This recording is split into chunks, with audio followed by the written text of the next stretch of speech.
un hecho de paz y una oportunidad para que nuevas historias, otras historias, lleguen a los territorios más afectados por el conflicto armado y la inequidad en Colombia. Todas y todos podemos ayudar a que la paz se siga escribiendo en el Bajo Cauca, en el Catatumbo, en el Pacífico Nariñense, en el Chocó y en el Guaviare.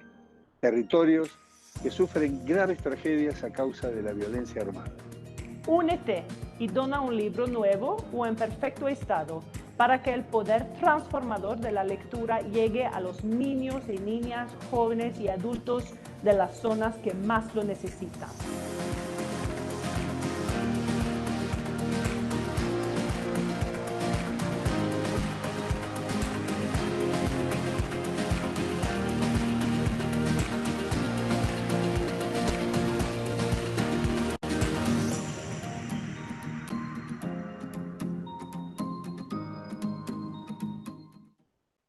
Bienvenidos a la Feria Internacional del Libro de Bogotá. Imaginemos y vivamos juntos esta historia.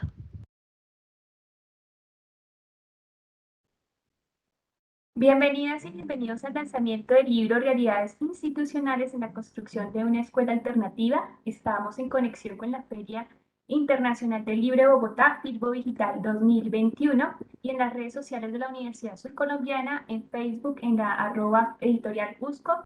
Imaginemos juntos esta historia. El país invitado en esta Feria Internacional es Suecia y podrás vivir toda la programación, la feria del libro.com. Un saludo muy especial para todos los que nos acompañan conectados en este momento de la Vicerrectoría de Investigación de la Universidad Surcolombiana. Realidades institucionales en la construcción de una escuela alternativa es un libro novela de la editorial Universidad Surcolombiana y en este momento vamos a hablar sobre él. En este momento nos encontramos con los invitados de hoy, Nelson Ernesto López Jiménez y Claudia Patricia Castro Javela, autores del libro, y Marco Ceballos, director de la editorial Universidad Surcolombiana. ¿Quién liderará este conversatorio del libro? En el chat de Pitbo y la red social de la editorial pueden hacer las preguntas sobre el libro y las contestaremos en los últimos 10 minutos de esta transmisión.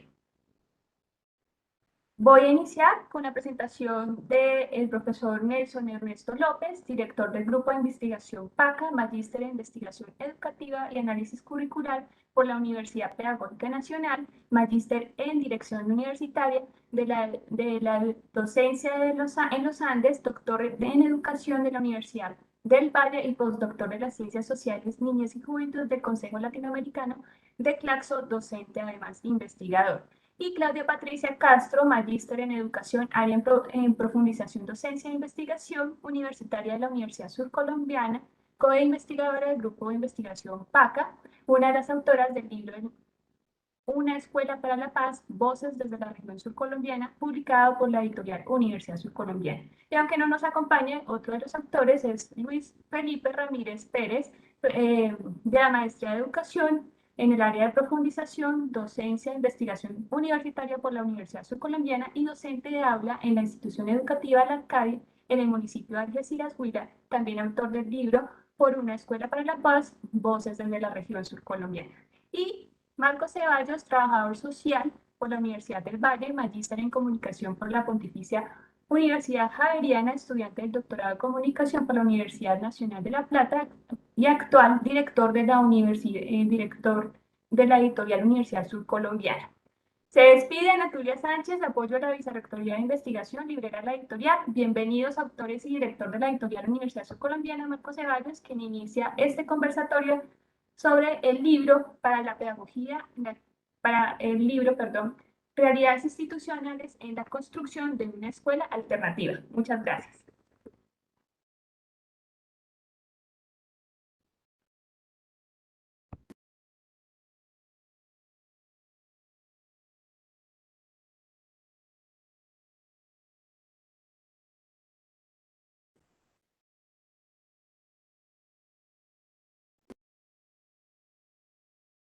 Buenas noches, profesora Claudia, profesor Nelson, bienvenidos a este espacio. Los saludamos desde la conexión en la Feria Internacional del Libro. ¿Cómo están? Muy buenas noches. Hola, buenas noches. ¿Cómo están? Bienvenidos, profesor Nelson y profesora Claudia. Estamos en conexión con el profesor Marco. Hemos tenido una situación de conexión, pero bienvenidos a este espacio. Podríamos abrir nuestras cámaras y saludar mientras se conecta el profesor Marcos. Gracias. Siga, Claudia.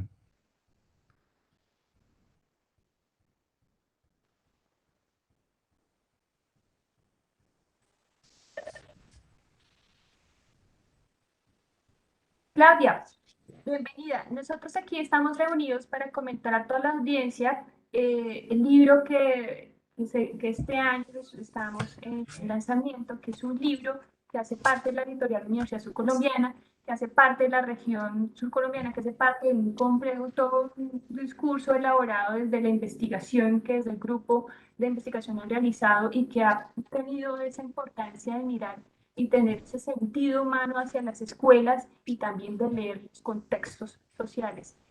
Bueno, cuéntanos la experiencia que tuviste con este libro y luego contamos la experiencia que tuvo el profesor Nelson. Vale, muchas gracias, Ana. El libro Realidades institucionales en la construcción de una escuela alternativa es el resultado de una investigación realizada con instituciones educativas del departamento del Huila. Un trabajo muy bonito porque allí pudimos analizar, identificar y reconocer algunas problemáticas que permean a las instituciones educativas y que en muchas ocasiones no se tienen en cuenta, no se revisan. Entonces, fue un trabajo articulado, fue un trabajo en el que las diferentes audiencias nos hablaron desde sus experiencias para identificar algunas falencias que se presentan en las instituciones y de qué forma nosotros como grupo de investigación podíamos contribuir a mejorar estos aspectos. Gracias, profe Claudia. Profesor Nelson, cuéntanos la experiencia que tuviste en la elaboración de este libro tan importante para la región. Bueno, inicialmente un agradecimiento por esta oportunidad de socializar una de las tantas experiencias investigativas que el grupo de investigación PACA, categoría A de MinCiencias, ha venido desarrollando en el trayecto de las últimas 3 décadas en torno a las problemáticas relacionadas con la institución escolar y su compromiso con el contexto en el cual está inmersa. Uno de los aspectos que queremos destacar es que este es un libro saga. Han existido 4 libros anteriores en donde hemos trabajado lo relacionado con la violencia escolar y hemos podido identificar cómo las violencias escolares se han institucionalizado. Dicho de otra manera, se han naturalizado. Hoy vemos que cuando hablamos de la escuela, estamos hablando de la violencia simbólica, de la violencia étnica, de la violencia de género, desde luego la violencia socioeconómica.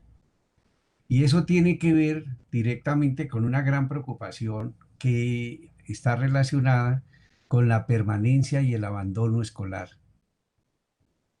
Y sobre ello estamos precisando también en otro libro, producto del trabajo de investigación del grupo, que es necesario tener prudencia con relación a los términos que estamos utilizando. Nosotros no acompañamos en ningún momento el concepto de deserción, porque se deserta de donde no se quiere estar. Y el niño, la niña, los jóvenes en nuestro país y en América Latina quieren estar en la institución, pero las circunstancias, ¿cierto?, impiden y se ven abocados por múltiples razones a abandonar. Pero aún hay otro concepto que nosotros cuestionamos muy seriamente: retención. Se escucha con mucha frecuencia en los discursos oficiales y en los discursos académicos de la retención estudiantil.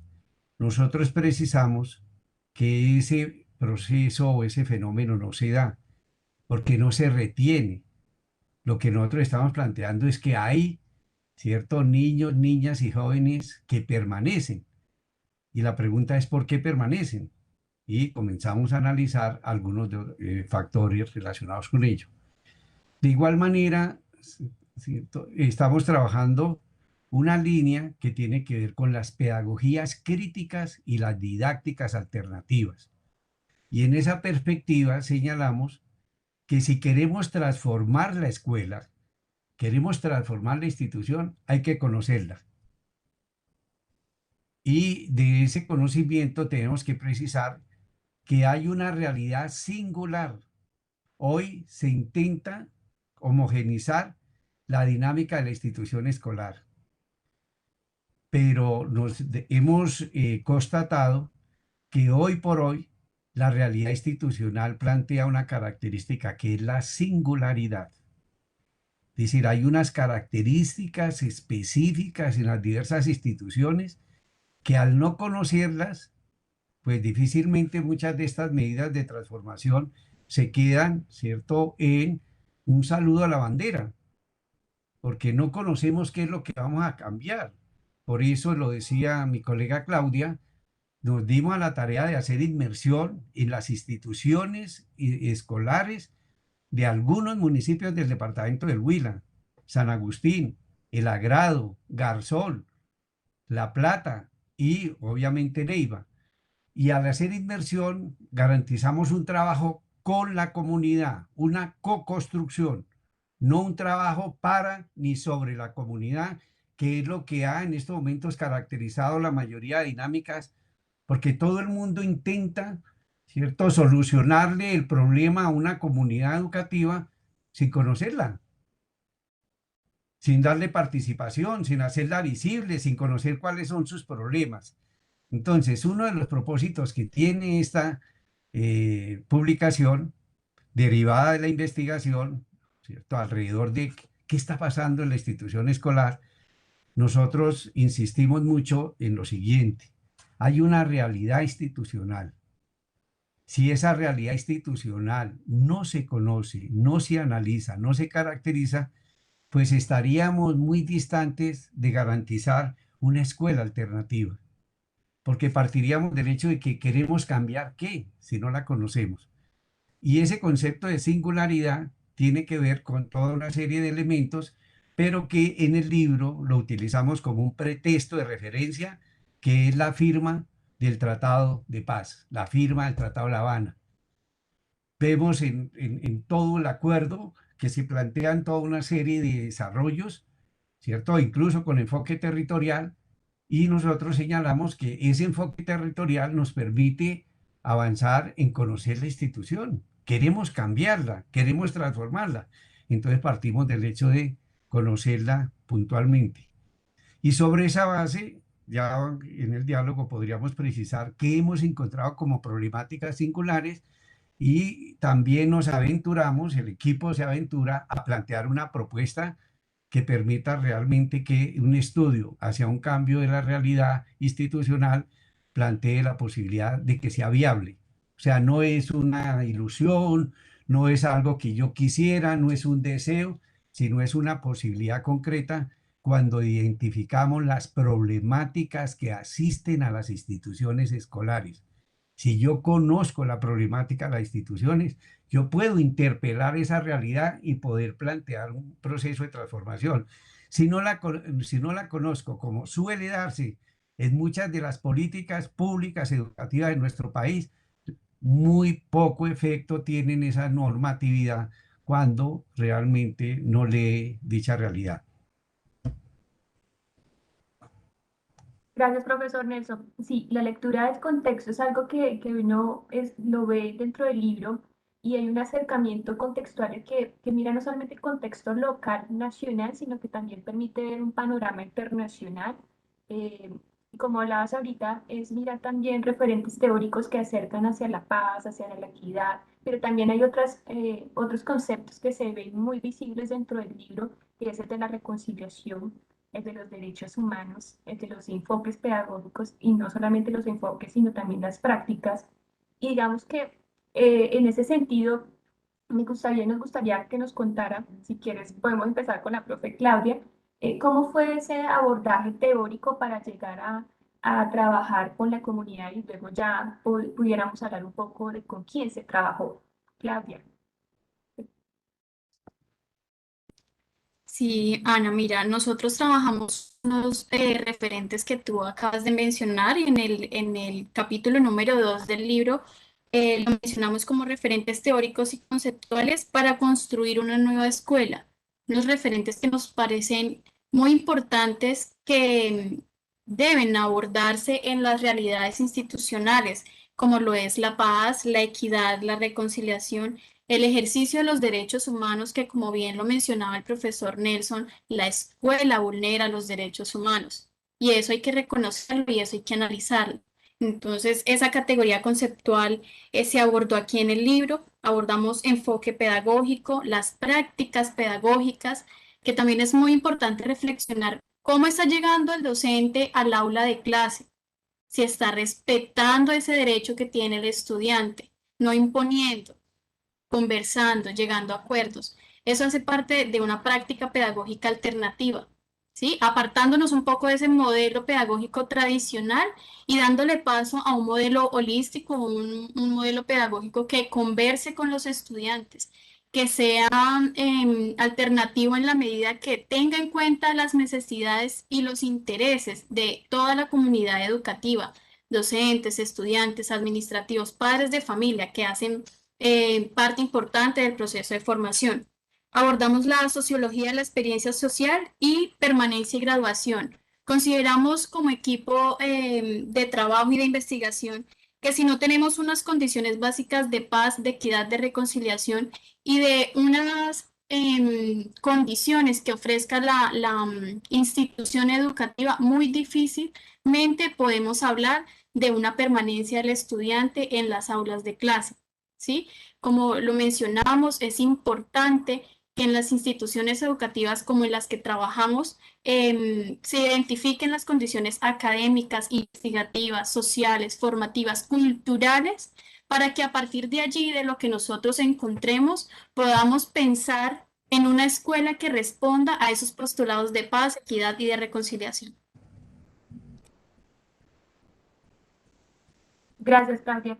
Sí, entonces, en ese sentido, profe Nelson, nos gustaría que nos contara cómo fue ese trabajo que se realizó con las comunidades. En el libro se ve muy visible el tema de las estrategias, de las técnicas que se realizaron y también la comunidad, desde su selección hasta el trabajo con ellos. Desde luego, uno de los referentes teóricos y conceptuales que acompaña al grupo de investigación PACA es la necesidad de ir consolidando paulatinamente sus líneas de investigación. Las líneas de investigación como el resultado de la acumulación de una serie de investigaciones que van ganando fuerza, ímpetu, robustez y que necesariamente como que nos sirven de faro orientador de la investigación. En ese sentido, estamos muy cercanos a todos los planteamientos epistémicos, ¿cierto?, de la ecología de los saberes, desde una perspectiva que bien la señala el maestro Boaventura de Sousa Santos, plantea la posibilidad del diálogo entre los saberes formales, los saberes academizados, pero también los saberes populares, los saberes de nuestros ancestros, de nuestros originarios y los saberes de los movimientos sociales. Y nos dimos a la tarea, observen, de responder a una gran preocupación, es debilitar al máximo esa metodología extractivista que en estos momentos caracteriza muchas de las dinámicas investigativas. Vamos hacia la comunidad, ¿cierto? Encontramos la información que queremos, comenzamos a trabajar y nos olvidamos de la comunidad, nos olvidamos de sus problemas. Entonces, aquí lo planteamos de manera diferente. Es un trabajo con, no es un trabajo para ni sobre. Y eso nos permitió trabajar con 6 instituciones educativas, 2 de Neiva, ¿cierto? Una de Garzón, el Colegio Simón Bolívar, una de La Plata, ¿cierto? Que es el Colegio Misael Pastrana Borrero, uno de San Agustín, que es el Carlos Ramón Repiso, y uno del Agrado, que es la institución educativa siempre se me escapa, voy a copiarme acá, del agrado, perdón, es la de, Claudia, ¿cómo se denomina Sí, aquí? señor. En el agrado es la institución educativa La Merced. La Merced. En ese sentido, comenzamos a trabajar con nuestros colegas en una perspectiva de conocer a partir de ellos cuáles son las problemáticas que considera caracterizan la dinámica de la institución.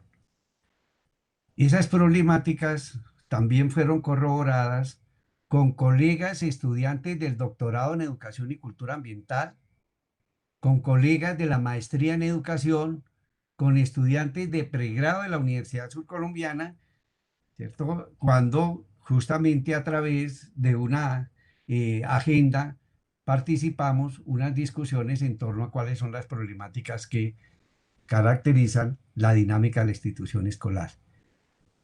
Sobre esas problemáticas comenzamos a definir conjuntamente criterios para poder priorizar las problemáticas encontradas. Criterios que fue una co-construcción. O sea, no es el equipo investigador que llegó, colonizó la institución y dijo, oye, no, sino comenzamos a trabajar en una construcción colectiva que nos permite ser absolutamente coherentes con un concepto de formación que nosotros manejamos. El concepto de formación hace alusión a que debe ser el resultado de una síntesis y una simbiosis creativa entre un campo de problemas y un campo de conocimientos y saberes. Es decir, si entendemos la formación como el resultado de esa interacción creativa entre un campo de problemas y un campo de conocimientos y saberes, podemos nosotros intentar desarrollar procesos que garanticen pertenencia social y pertinencia académica. Y como nos dimos cuenta, ¿cierto? Y a través de la investigación, las problemáticas de las instituciones son diferentes. En algunas se detectó, por ejemplo, que su proyecto educativo institucional estaba bien formulado, pero muy distante de ser una realidad. Encontramos que en algunas instituciones escolares hay experiencias investigativas, pero no hay una sistematización de las mismas. No se conoce, no se difunde, no se socializa. Encontramos problemas en algunas instituciones de participación, de visibilidad, de reconocimiento del otro. Encontramos, ¿cierto? Problemáticas relacionadas con los diagnósticos. Hoy hay múltiples instituciones que están trabajando sobre un diagnóstico que al dialogar con la realidad nada tiene que ver con ella. Entonces, sobre esa base, la concepción de la formación como la síntesis entre un campo de problemas y un campo de conocimientos, y asumiendo que esas problemáticas no son las mismas, encontramos en esos diálogos que muchos de los procesos que hoy se están desarrollando, ¿cierto? Están muy distantes de los contextos, de las realidades, de las necesidades. Y esto nos permite afirmar cómo el texto prima sobre el contexto, pero cuando el texto prima sobre el contexto, no tiene ninguna posibilidad de hablar de alternatividad, o sea, de cambio, de transformación, de modificación. Por ello, eso nos dio muchos insumos, ya lo vamos a tocar en su momento, para una propuesta que es viable, para una propuesta que de una u otra manera está en construcción, para una propuesta que va a ganar legalidad y legitimidad en la medida que se reconozca y se visibilicen los sujetos sociales que hacen parte de dicha institución. Mientras los ignoremos, muy difícil, porque la realidad institucional que encontramos es que están ignorados. Aparecen, pero están ignorados.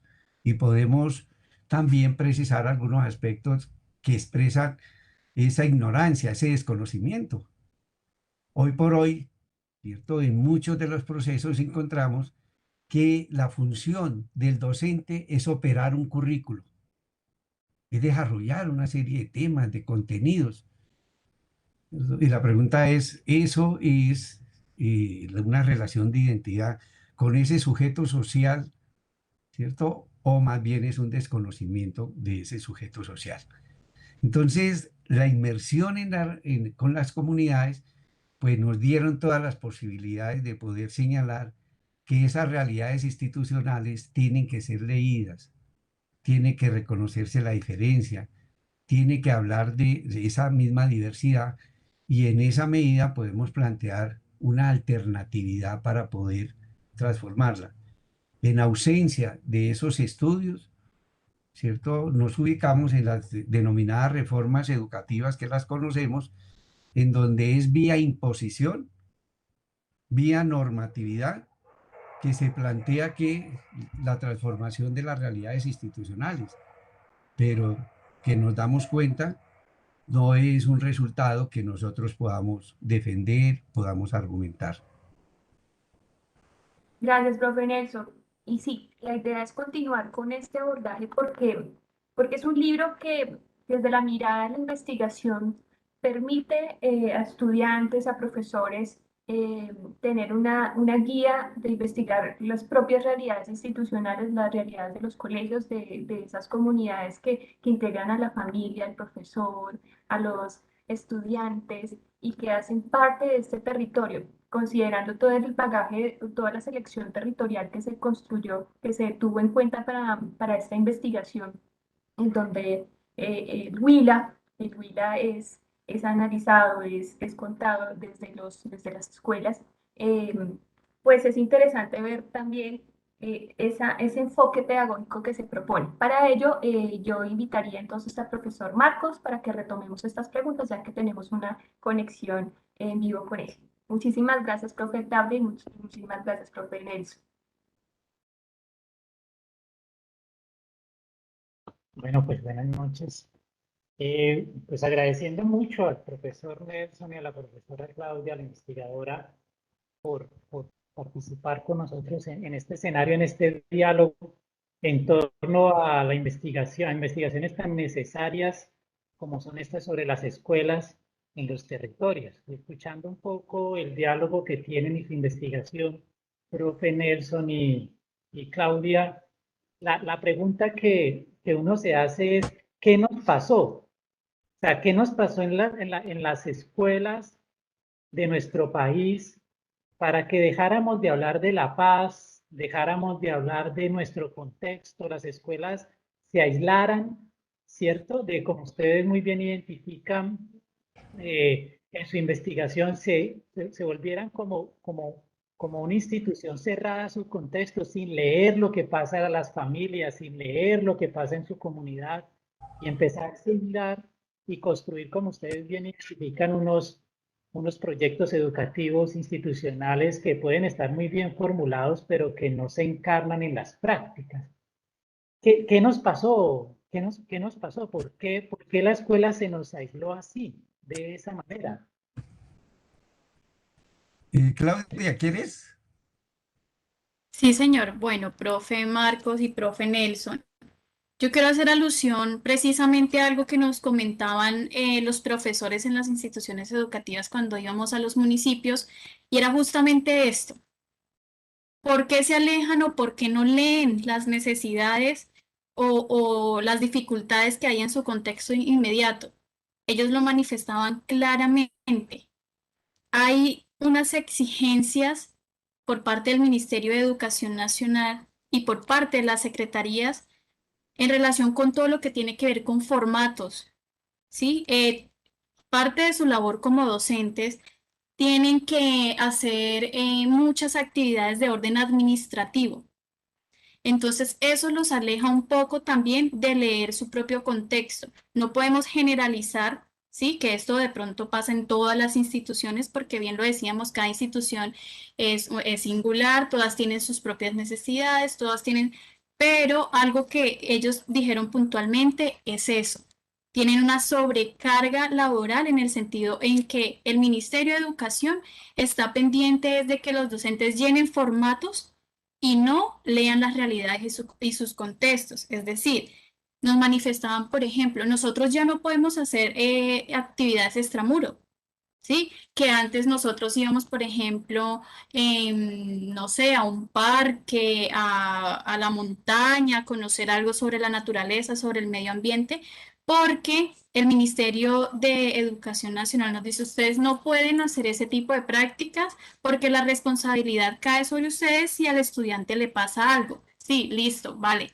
Pero, y bueno, entonces, ¿en qué se nos convirtió la educación y la formación? Entonces entendemos formación solamente lo que ocurre en el aula de clase. ¿Qué pasa con el contexto inmediato? ¿Qué pasa con la naturaleza? ¿Qué pasa con este espacio cultural? Entonces yo creo que también la tramitología por parte de las secretarías y del ministerio ha hecho que los docentes y en general la comunidad académica no lea ciertamente las necesidades que tienen en sus instituciones. Eso fue lo que nos manifestaron los mismos docentes en las visitas que realizamos a las instituciones. Gracias. Sí, complementando lo que plantea mi colega Claudia, habría que señalar algo que puede sonar muy cáustico, pero es la realidad.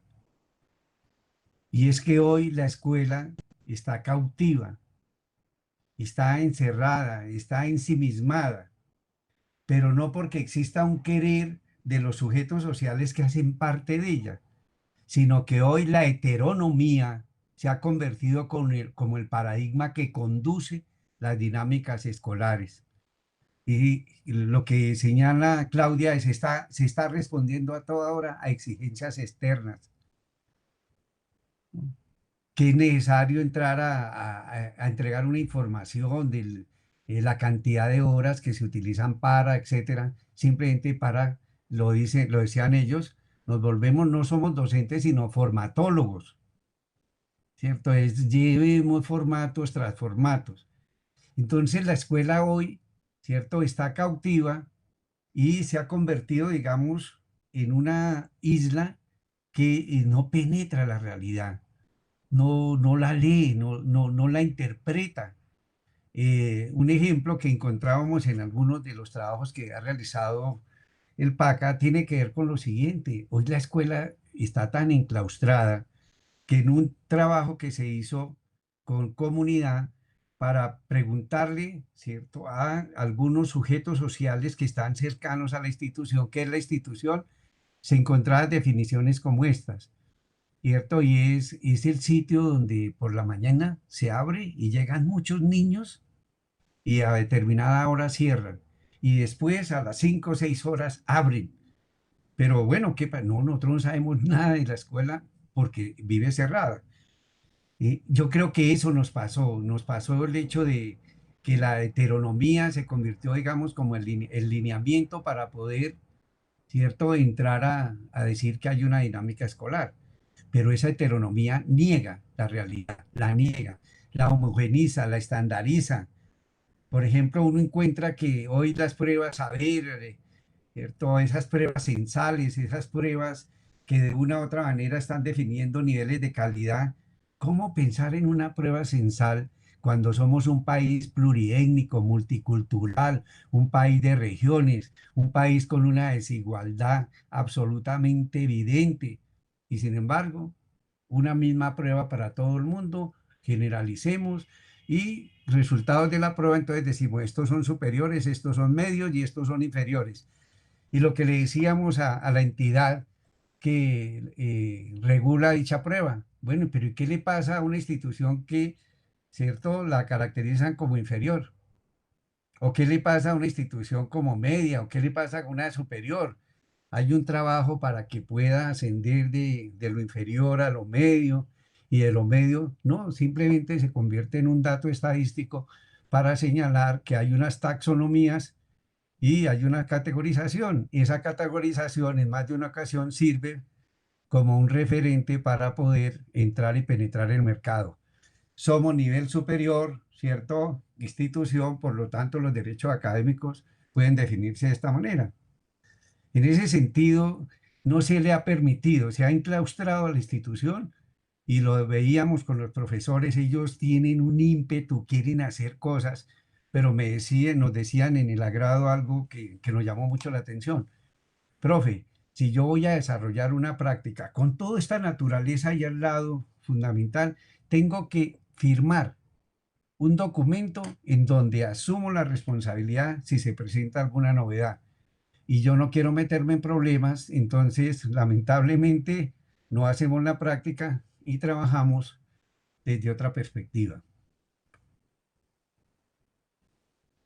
Entonces, digamos que eso es un problema, entonces tenemos aquí en nuestras manos un problema, digamos, de múltiples órdenes, de múltiples causas donde están involucrados muchos actores y sobre todo es determinante las políticas públicas y las orientaciones del Estado que han obligado a que precisamente la fortaleza del proceso educativo se diluye en lo administrativo, en responder formatos, como bien tanto la profesora Claudia como usted, profe Nelson, señalan muy bien. Es decir, que aquí, digamos, atender una problemática como el abandono o como la deserción que hace parte de su investigación es tratar estos múltiples temas que ustedes han puesto aquí en ejercicio, ¿no? Pensar el abandono es un problema de la escuela en tanto relación con el entorno, en tanto qué les pasa a las familias, en tanto cómo evaluar.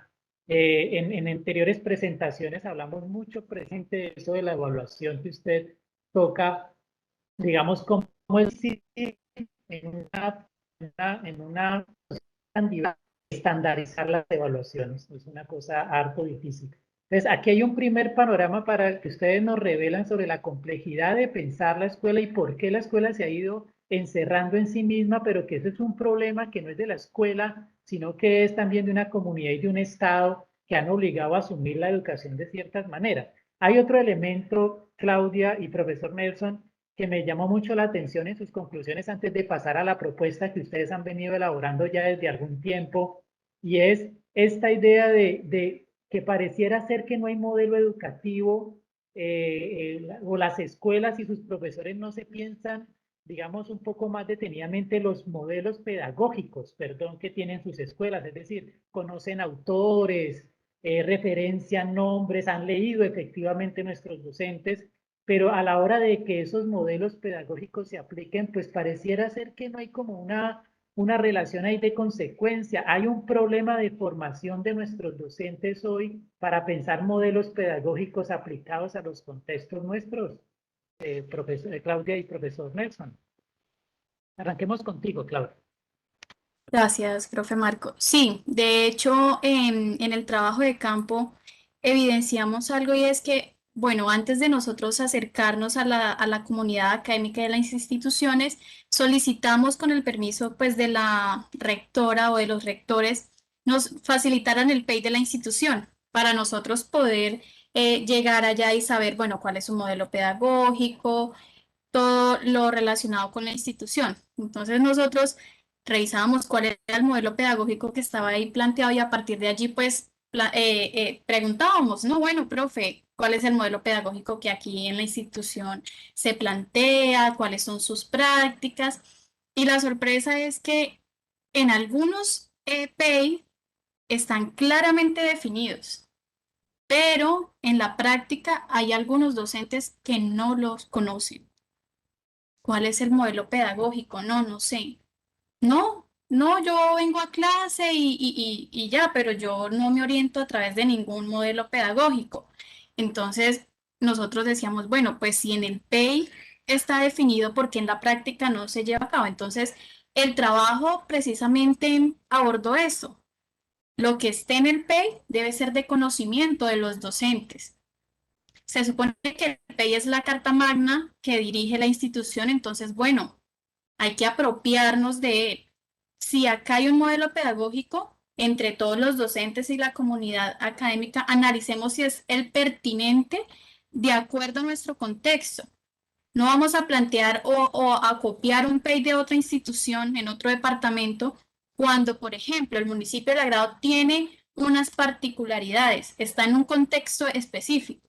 Entonces veíamos eso, muy bien definidos en el texto, pero en la realidad no tenían apropiación. Entonces, a partir de este trabajo que ellos analizaron, bueno, sí, creemos que debemos sentarnos entre todos los docentes, entre los estudiantes, a plantear un PEI que recoja las percepciones, las opiniones, los sentires de la comunidad educativa para que a partir de allí, uno, se plantee un modelo pedagógico pertinente y dos, unas prácticas pedagógicas que lean al estudiante no como ese ser que hay que llenar de contenidos o que hay que enseñarle ciertas cosas para que le vaya bien en las pruebas, a ver cómo lo mencionaba el profe Nelson, porque es una de las exigencias del Ministerio de Educación, sino, oiga, planteémonos unas prácticas pedagógicas que hagan de esta persona un ser integral, en el que se tenga en cuenta una dimensión de cultura, una dimensión como ser social, ¿sí? Que reconozca que es un ser sensible de la naturaleza, de las relaciones con sus compañeros. Pero eso es un trabajo que yo creo que no debe terminar, sino que debe dinamizarse en todas las instituciones educativas, porque reitero, muy bonito y muy chévere lo que aparece en los PEI, pero sería más agradable que se concretara en la práctica. Con el propósito de complementar, hay una esquizofrenia entre el contexto de enunciación y el contexto de realización o ejecución. Y en ese sentido, eso caracteriza a muchos de los denominados modelos pedagógicos y obviamente la caracterización de las prácticas que constituyen el etos de dicho modelo. Un ejemplo, en algunas ocasiones se habla, ¿cierto?, que se ha adoptado el socioconstructivismo. Cuando uno llega, ¿cierto?, a la genealogía de lo que significaría ser socioconstructivista, plantea, digamos, una relación totalmente diferente a la que observa en la institución. Estamos hablando de la sociedad, estamos hablando de ese concepto genérico de sujeto social, estamos hablando de que el constructivismo plantea trabajar sobre los intereses, ¿cierto?, de los estudiantes. Por lo tanto, uno pensaría que las dinámicas formativas están recogiendo los intereses de los estudiantes dentro de un contexto de sociedad. Cuando llegamos, observamos las clases que conocemos tradicionalmente. Una persona, que en este caso es el docente, en primer plano, unos estudiantes, ¿cierto?, con un proceso en modo escucha y un contenido que comienza a fluir. Entonces la pregunta que se dice, bueno, pero se ha denominado este modelo desde una perspectiva teórica muy interesante, pero en la práctica lamentablemente no es coherente. ¿Y por qué?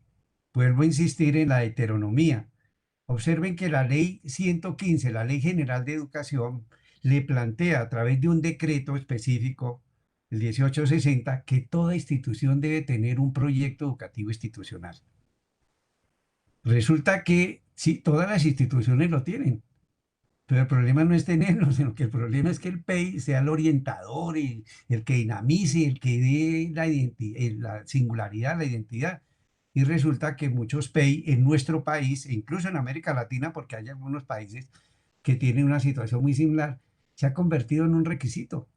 Entonces, sí hay un PEI, está el PEI, pero que se lleve a cabo, que oriente, que dinamice, lo vemos como una situación que, tal como lo que encontramos, ¿cierto? No es algo que podamos afirmar, tiene una mirada optimista por esa cultura del requisito. Entonces yo cumplo y al cumplir, entonces me entregan, ¿cierto?, mi acto administrativo diciéndome que soy acreditado o tengo la licencia de funcionamiento. Por eso nosotros en la parte final nos arriesgamos a plantear una opción, porque creo que una responsabilidad del académico no es tanto la denuncia, sino la denuncia, ¿cierto?, acompañada de una alternatividad. Y entremos entonces, Claudia y profesor Nelson, en esa propuesta, frente a esta escuela, ¿cierto?, reproductista de contenidos, encerrada en sí misma, ahogada en sus trámites y en responder a los parámetros externos, ¿cierto?, con unos modelos pedagógicos diluidos en la práctica, a, digamos, una escuela contextual que reconozca la diversidad, la inclusión, dar ese paso, ¿cierto? Pensarse una realidad institucional distinta a las escuelas que tenemos hoy, necesita de estrategias. Ustedes han venido diseñando el enfoque pedagógico de indagación sistemática. Cuéntenos un poco lo que ustedes han venido pensando con este enfoque, que sería una de las estrategias para pensar una escuela alternativa, otra escuela, una escuela para contextos colombianos, para la paz, para la reconciliación y sobre todo para también la permanencia y la realización de los estudios de nuestros jóvenes en todo el país. ¿Qué es el EPIS? Cuéntenos de manera, digamos, clave. Pues ya no contamos con suficiente tiempo, pero es importante saber lo que ustedes han venido pensando como una estrategia para generar escuela alternativa. Gracias, profe Nelson. Sí, profe Marco. El enfoque pedagógico de indagación sistemática trabaja a partir de los problemas y esa es la base esencial de este enfoque, los problemas y la investigación. Como mencionábamos hace un rato, es importante que leamos los problemas que ocurren en nuestras instituciones, ¿sí? En muy pocas ocasiones, creería yo, uno habla de las fallas que se tienen. Entonces, el modelo precisamente trabaja una dimensión macro, una dimensión meso y una dimensión micro, ¿sí? Se señalan los problemas en una escala para que a partir de ahí se prioricen. Entonces, se priorizan a través de la investigación. Para ello, me gustaría que el profe Nelson ahondara un poco en el EPIS. Sí, gracias, Claudia. La entrada es absolutamente válida. El lugar del EPIS es el lugar de la alternatividad, el lugar de la inconclusividad, el lugar de la incertidumbre. Y para abordar ese lugar, nosotros planteamos la necesidad de identificar las problemáticas. Resulta que de cara a un problema, ¿qué tenemos que hacer? Abordarlo, ¿cierto? Desde una perspectiva o modo investigativo, que es lo que nosotros decimos, es la indagación sistemática frente al problema. Entonces, eso implica como tres aspectos fundamentales. En este caso, el maestro, el docente o profesor no es un transmisor. ¿Por qué? Porque juega un rol importante en la identificación del problema, pero a su vez el estudiante no es un receptor, sino también un sujeto activo frente al problema. Y el problema no es un acto de erudición académica en donde vamos a definir nosotros los problemas, sino el problema es el resultado de un trabajo conjunto. ¿Cierto? Entonces, dentro de la investigación que realizamos, encontrábamos problemas, por ejemplo, un PEI que no refleja realidad, ese es un problema. Un PEI que no fue producto de una participación, ese es un problema. Un PEI que de una u otra manera responde más a las exigencias normativas que a las dinámicas propias al interior de la institución. Ese es el problema. Comencemos a trabajar sobre ello. ¿Cierto? Miremos a ver qué pasó con la participación. Entonces, en muchas instituciones, ¿cierto? Se encontraba que se crea un grupo, ¿cierto? Especial, elabora el documento y lo pone a consideración y finalmente es aceptado, pero no hay participación. Al no existir participación no hay compromiso. Entonces, ahí hay un problema, el PEI. Otro, el diagnóstico. En muchas ocasiones creemos que el diagnóstico es el resultado de una finura metodológica, cuando el diagnóstico debe ser un co-resultado, es decir, entender cuál es la mirada y la opinión que tienen los diversos sujetos sociales que hacen parte de la comunidad. Ahí hay un problema. ¿Qué pasó con ese diagnóstico? Encontramos, y eso lo vivimos también en la expedición pedagógica que se inició al final del siglo XX y comienzos del siglo XXI, que encontrábamos un sinnúmero de experiencias significativas en el país, pero experiencias que le daban a uno mucho ímpetu, mucho coraje, mucho entusiasmo, pero no se sistematizan. Es decir, no se socializan, no se permite su apropiación, se pierden por muchos desarrollos y lamentablemente la experiencia es muy interesante, muy pertinente. Entonces encontramos ahí un problema de sistematización. Sobre eso, entonces, nosotros, ¿qué planteamos? En la investigación intentamos dialogar conjuntamente con las comunidades sobre los problemas.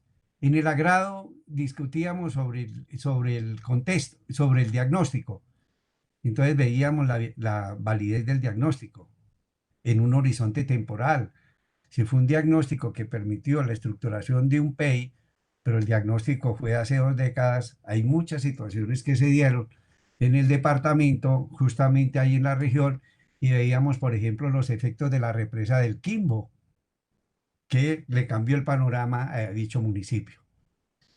Sobre eso comenzamos a hacer un taller, lo trabajamos, empoderamos a la comunidad y la comunidad de una u otra manera viene avanzando en su desarrollo. En el caso de algunas experiencias sobre la necesidad, y observen que encontramos muchos colegas, maestros, ¿cierto? Nos decían, ¿cierto? Profesores, no es que nosotros no queramos investigar, ni tengamos la actitud de investigadores. Lo que pasa es que nos gustaría contar con unas bases y unos fundamentos. Desarrollamos unos seminarios que tenían que ver con la posibilidad de entender 2 o 3 elementos importantes con relación a la investigación. Uno, queremos desmitificar y desritualizar la investigación, porque se ha convertido en un mito y un rito investigar. Entonces defendimos la postura de que investigar es una forma de pensar. Es preguntarnos, es inquietarnos, es interrogarnos. Cuando nosotros estamos en esa condición, estamos ya en modo investigación. Y que el niño se pregunta, ese niño que está en las primeras fases de su formación. Y el doctor se pregunta, pero si miramos, ¿cierto? Lo que está intentando, ¿cierto? Es resolver unas preguntas que se diferencian en complejidad. Otro elemento que encontramos que es fundamental, ¿cierto? Que la identidad se construye desde la diferencia. Señalamos, ¿no? Es que ¿por qué tenemos que intentar ser iguales o parecer ser iguales cuando estamos respondiendo a problemas diferentes? Y un tercer elemento que es el que nos da mucho ánimo y en el grupo PACA siempre vivimos reiterándolo, es que la institución escolar es un proyecto inconcluso. En el caso concreto, que nosotros formamos parte de la Universidad Surcolombiana, lo hemos señalado, que la Universidad Surcolombiana no es un proyecto concluido, ni la Nacional, ni Cambridge, ni Ohio, ni ninguna de estas universidades. Por el contrario, son proyectos inconclusos históricos que se van configurando. Ese es el gran optimismo cuando hablamos del EPIS como un enfoque pedagógico de indagación sistemática que empodera, que da visibilidad, que no excluye y además que no está respondiendo a ningún formato que dicen, y es que tienen que entregar un marco teórico en 15 páginas y además no pueden ampliar. No, es decir, ¿cuál es la naturaleza de los problemas? ¿Cierto? Ese enfoque pedagógico está en construcción. Ese enfoque pedagógico no tiene elementos taxativos, que primero esto, que segundo esto, que tercero esto, ¿no? Es un enfoque que necesariamente el contexto prima sobre el texto. ¿Qué es lo que vamos a investigar? ¿Por qué? Porque nosotros como investigadores podemos tener unas grandes preocupaciones, pero las comunidades tienen sus propias realidades y es a partir de las realidades de las comunidades. Por lo tanto, un elemento que nosotros venimos señalando y se sigue trabajando en función de eso. Si nosotros leemos esas singularidades, es muy posible que los impactos en el abandono escolar se minimicen. Porque si sabemos de un niño con una serie de limitaciones, con una serie de precariedades, con una serie de deficiencias, ¿cierto? Tenemos que reconocer que entonces su rendimiento no tiene que ser similar al niño que afortunadamente tiene unas condiciones mínimas básicas.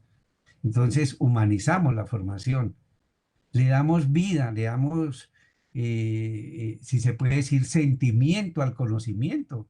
Y no lo vemos como simplemente unos procesos de erudición en donde yo trato de manifestar que sé más que ustedes, entonces por eso los voy a llenar.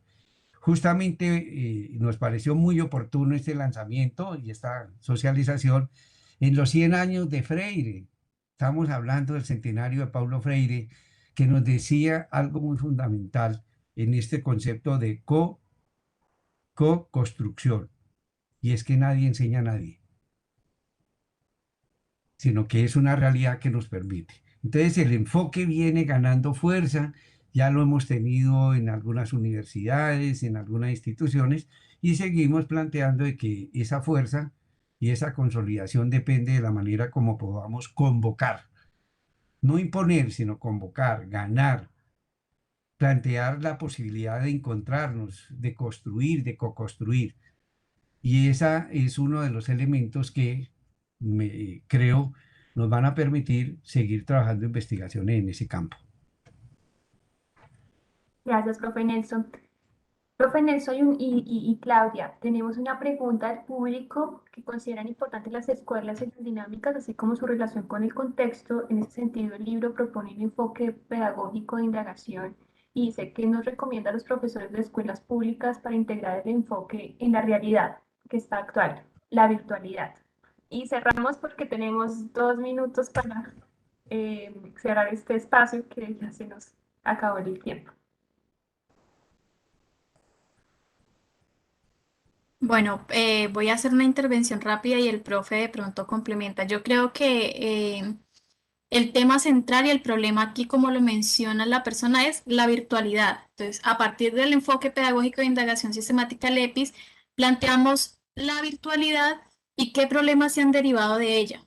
Y a partir de esos problemas, entonces leemos los contextos y leemos de pronto una intervención holística que se pueda realizar a la misma. Entonces, ¿cómo se aborda? A través de los problemas, revisando qué problemas nos trae la virtualidad. Adelante, profe Nelson. Sí, con el ánimo de complementar, ¿cierto? Necesariamente la virtualidad o el desarrollo formativo apoyado en herramientas digitales es un medio, no es un fin. Esta mañana en la sesión de la Escuela de Formación Pedagógica discutíamos, por ejemplo, todas las bondades, entre comillas, que se nos están anunciando con la cuarta generación. Todo el trabajo de la robotización, todo el trabajo de la implementación de altos desarrollos tecnológicos. Y decíamos algo, es un medio sofisticado, pero no es el fin. El fin en estos momentos de la institución escolar está muy directamente relacionada con la posibilidad de que la gente piense, que piense el profesor, el directivo, que piense el estudiante, que piense el padre de familia. No que sepa, sino que piense. Pero además que permita comunicar lo que piensa. O sea, este es mi argumento y es posible que sea diferente al suyo, pero hay procesos de comunicación. Y tercero, eso nos permitirá reconocer la identidad no como la igualdad y la equidad, sino como la diferencia.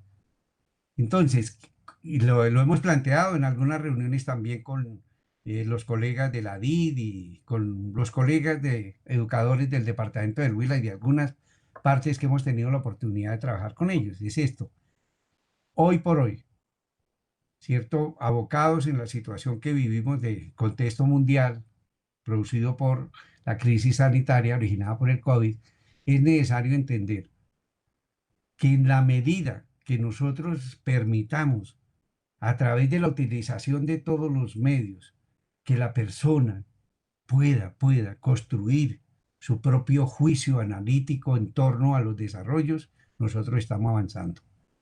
Pero no utilizando la tecnología para colonizar, sino utilizando la tecnología para emancipar. Ahí. Profesor Nelson y profesora Claudia, muchísimas gracias por estar con nosotros en este espacio. Agradecemos a Filpo, Imaginemos Juntos esta historia y nos vemos en una próxima oportunidad. Entonces ahí queda la recomendación del libro para que lo encontremos en la editorial Universidad Surcolombiana. Hasta luego. Muchas gracias. Luego, Ana, muchas gracias.